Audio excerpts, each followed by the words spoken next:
इंद्रिय विषयों का चिंतन करते हुए मनुष्य की उनमें आसक्ति उत्पन्न हो जाती है और ऐसी आसक्ति से काम उत्पन्न होता है और फिर काम से क्रोध प्रकट होता है। तात्पर्य: जो मनुष्य कृष्ण भावना भावित नहीं है उसमें इंद्रिय विषयों का के चिंतन से भौतिक इच्छाएं उत्पन्न होती है। इंद्रियों को किसी न किसी कार्य में लगे रहना चाहिए और यदि वे भगवान की दिव्य प्रेमा भक्ति में नहीं लगी रहेंगी तो वे निश्चय ही भौतिकतावाद में लगना चाहेंगी। इस भौतिक जगत में हर एक प्राणी इंद्रिय विषयों के अधीन है, यहाँ तक कि ब्रह्मा तथा शिवजी भी। तो स्वर्ग के अन्य देवताओं के विषय में क्या कहा जा सकता है? इस संसार के जंजाल से निकलने का एकमात्र उपाय है कृष्ण भावना भावित होना। शिव ध्यान मग्न थे, किंतु जब पार्वती ने विषय भोग के लिए उन्हें उत्तेजित किया तो वे सहमत हो गए, जिसके फलस्वरूप कार्तिकेय का जन्म हुआ। इसी प्रकार तरुण भगवत भक्त हरिदास ठाकुर को माया देवी के अवतार ने मोहित करने का प्रयास किया, किंतु विशुद्ध कृष्ण भक्ति के कारण वे इस कसौटी में खरे उतरे। जैसा कि यामानुचार्य ने उपयुक्त श्लोक में बताया जा चुका है, भगवान का एक निष्ठ भक्त भगवान की संगति के आध्यात्मिक सुख का आस्वादन करने के कारण समस्त भौतिक इंद्रिय सुख को त्याग देता है। अतः जो कृष्ण भावना भावित नहीं है वह कृत्रिम दमन के द्वारा अपनी इंद्रियों को वश में करने में कितना ही शक्तिशाली क्यों न हो, अंत में अवश्य असफल होगा, क्योंकि विषय सुख का रंचमात्र विचार भी उसे इंद्रिय तृप्ति के लिए उत्तेजित कर देगा। क्रोध से पूर्ण मोह उत्पन्न होता है और मोह से स्मरण शक्ति का विभ्रम हो जाता है। जब स्मरण शक्ति भ्रमित हो जाती है तो बुद्धि नष्ट हो जाती है और बुद्धि नष्ट होने पर मनुष्य भवकूप में पुनः गिर जाता है। तात्पर्य: श्रील रूप गोस्वामी ने हमें यह आदेश दिया है। कृष्ण भावनामृत के विकास से मनुष्य जान सकता है कि प्रत्येक वस्तु का उपयोग भगवान की सेवा के लिए किया जा सकता है। जो कृष्ण भावनामृत के ज्ञान से रहित है वे कृत्रिम ढंग से भौतिक विषयों से बचने का प्रयास करते हैं। फलतः वे भवबंधन से मोक्ष की कामना करते हुए भी वैराग्य की चरम अवस्था को प्राप्त नहीं कर पाते। उनका तथाकथित वैराग्य फल्गु अर्थात गौण कहलाता है। इसके विपरीत कृष्ण भावना भावित व्यक्ति जानता है कि प्रत्येक वस्तु का उपयोग भगवान की सेवा में किस प्रकार किया जाए, फलतः वह भौतिक चेतना का शिकार नहीं होता।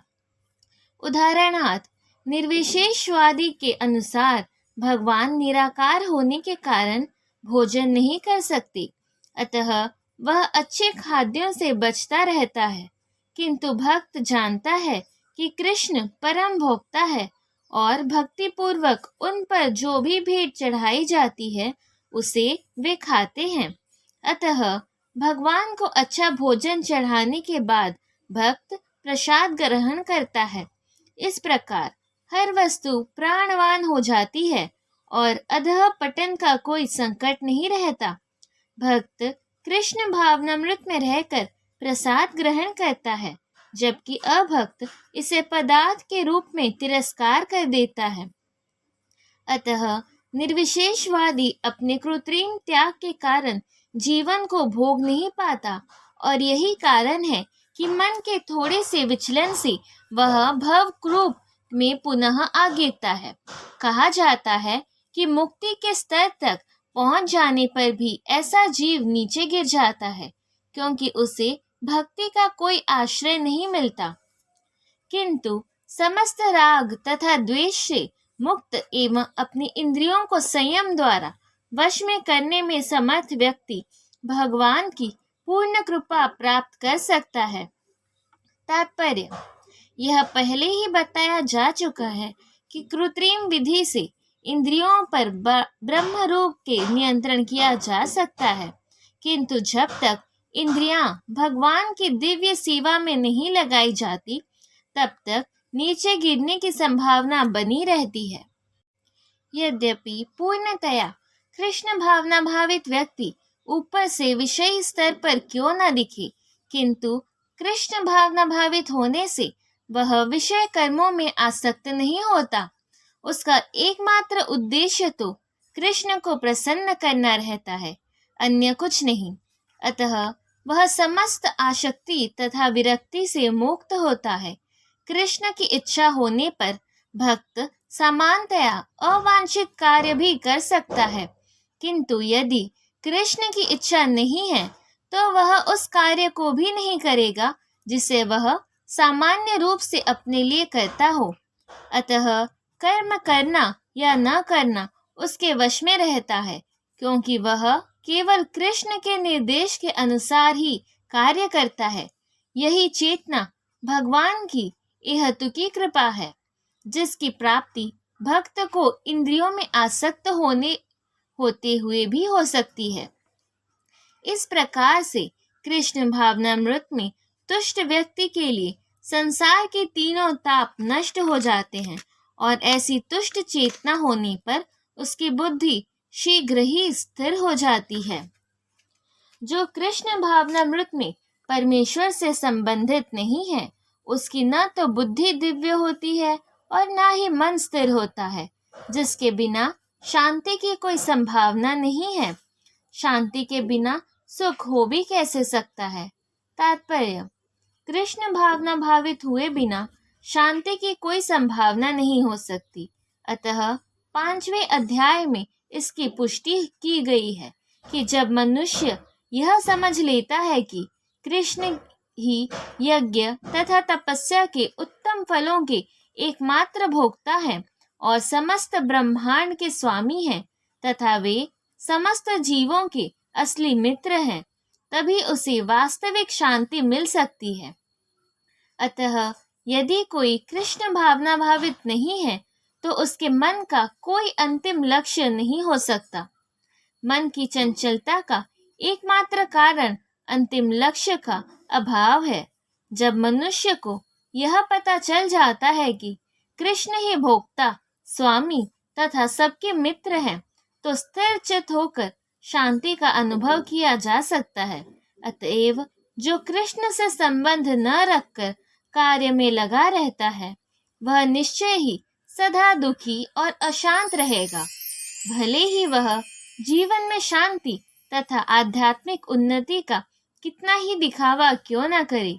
कृष्ण भावनामृत स्वयं प्रकट होने वाली शांतिमय अवस्था है, जिसकी प्राप्ति कृष्ण के संबंध से ही हो सकती है। जिस प्रकार पानी में तैरती नाव को प्रचंड वायु दूर बहा ले जाती है, उसी प्रकार विचरणशील इंद्रियों में से कोई एक, जिस पर मन निरंतर लगा रहता है, मनुष्य की बुद्धि को हर लेती है। तात्पर्य: यदि समस्त इंद्रियां भगवान की सेवा में न लगी रहे और यदि इनमें से एक भी अपनी तृप्ति में लगी रहती है, तो वह भक्त को दिव्य प्रगति पथ से विपथ कर सकती है।